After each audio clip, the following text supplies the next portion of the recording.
Hi all. Accounting आणि book किपिंगच्या basic concept आपण बघतो ते आपण 11वी स्टँडर्डच्या कॉमर्सच्या बुक्स मधून बघतो. तुम्ही जर कॉमर्सचे स्टुडंट्स असताल आणि 11वीला गेले असतील तर तुम्हाला उपयोगी आहे. प्लस तुम्ही जर जॉब करत असताल, इंटरव्ह्यू साठी प्रिपेअर करत असताल आणि तुम्हाला अकाउंटिंग मध्ये फायनान्स मध्ये करिअर करायचंय तर तुमच्यासाठी या कन्सेप्ट उपयोगी आहे. प्लस तुम्ही 12वीला गेला असताल आणि 11वीच्या कन्सेप्ट रिवाइज करायच्या असतील तर नक्की हे व्हिडिओ तुमच्या फ्रेंड्स बरोबर शेअर करा. मागच्या भागामध्ये आपण सॉल्व्हंट इनसॉल्व्हंट ही कन्सेप्ट पाहिली होती. आता या भागामध्ये आपण अकाउंटिंग इयर ही कन्सेप्ट बघणार आहे. आता इयर इयर ह्या शब्दावरून तुम्हाला कळत असेल इयर म्हणजे 12 महिन्याचा कालावधी. पण अकाउंटिंग इयर म्हणजे असं स्पेशल काय असतं तर अकाउंटिंग इयर जसं आपलं नॉर्मल कॅलेंडर इयर हे 1 जानेवारीला सुरू होतं आणि 31 डिसेंबरला संपतं.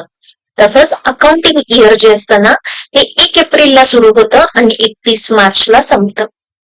आता असं का असतं तर हे जे 1 एप्रिलला सुरू होतं आणि 31 मार्चला संपतं हे ऍज पर गव्हर्नमेंटच्या रूल इन्कम टॅक्सचे जे रूल्स आहेत त्याच्याप्रमाणे आहे. तुम्ही बघितलं असेल, खूपदा ऐकलं असेल असं की टॅक्स भरायचा आहे, टॅक्स वाढला.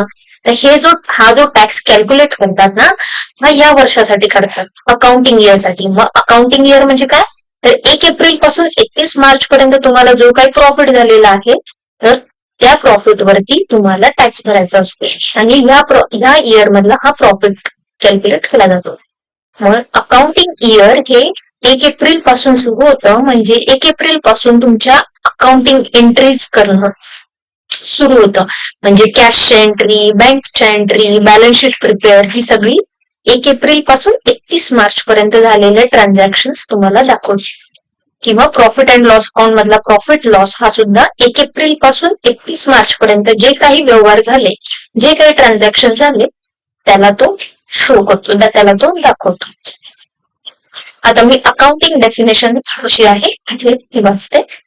It is a period of 12 months for which accounts are maintained and closed by the proprietor. Earlier, the proprietors were following any accounting year, that is calendar year or a financial year or any other year as per tradition. But now, for income tax purpose, an accounting year starts on 1st April and ends on 31st March. At the end of the accounting year, a proprietor has to prepare a trading account, profit and loss account, and balance sheet to find out the financial position of a business. म्हणजे याच्यावर गोष्ट तुमच्या लक्षात आली की accounting year म्हणलं की सुरुवात 1 एप्रिल आणि शेवट 31 मार्च. आणि याच कालावधीतला आपल्याला प्रॉफिट लॉस काढायचा आहे, याच कालावधीतली आपल्याला बॅलन्स शीट प्रिपेअर करायची आहे आणि याच कालावधीमध्ये आपल्याला इन्कम टॅक्सला टॅक्स भरायचा आहे. आता याच्यामधलीच पुढची कन्सेप्ट बघू. Trading concern and not for profit concern. Trading concern म्हणजे काय, जी व्यक्ती किंवा जी कंपनी ही प्रॉफिट कमवण्यासाठी बिझनेस करते त्याला म्हणतात ट्रेडिंग कन्सर्न. आणि नॉट फॉर ट्रेडिंग कन्सर्न म्हणजे काय, जी कंपनी ही प्रॉफिट कमवण्यासाठी बिझनेस करत नाही. आता ट्रेडिंग कन्सर्न सगळ्याच असतात. म्हणजे तुम्ही जिथे जे किराणा मालाचं दुकान असतं, मेडिकलचं दुकान असतं, एखादा डॉक्टर असतो, इंजिनियर असतो, सगळे ज्यांचे बिझनेस असतात ते सगळेच ना ट्रेडिंग कन्सर्न मध्ये येतात.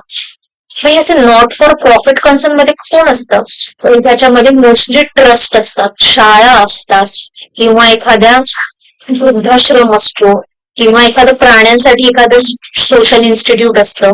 अशा ज्या असतात त्या नॉट फॉर प्रॉफिट कन्सर्न्स असतात. किंवा एखादी गव्हर्नमेंट ऑर्गनायझेशन असते, ह्या सगळ्या असतात त्या नॉट फॉर प्रॉफिट. ह्या सगळ्या सोशल रिस्पॉन्सिबिलिटी म्हणजे लोकांच्या जनकल्याणासाठी या उभारण्यात आलेल्या ट्रस्ट असतात किंवा छोट्या इन्स्टिट्यूट असतात. त्यांना सुद्धा अकाउंटिंग करावं लागतं. त्यांना सुद्धा सेल, परचेस, रिसीट, पेमेंट, बँकेमध्ये अकाउंट ओपन करणं, कॅश मध्ये ट्रान्झॅक्शन होणं या गोष्टी त्यांच्याही व्यवहारामध्ये घडत असतात. पण ह्यांचा मोटिव्ह हा प्रॉफिट कमवणे हा नसतो. ह्यांचा लोकांना जनकल्याणासाठी हा त्यांचा मोटिव्ह असतो. आता अकाउंटिंग मध्ये या डेफिनेशन आपण बघू. Trading concern, a business concern established with an objective of earning profit by selling goods is known as trading concern. It is called as commercial organization or a profit making organization.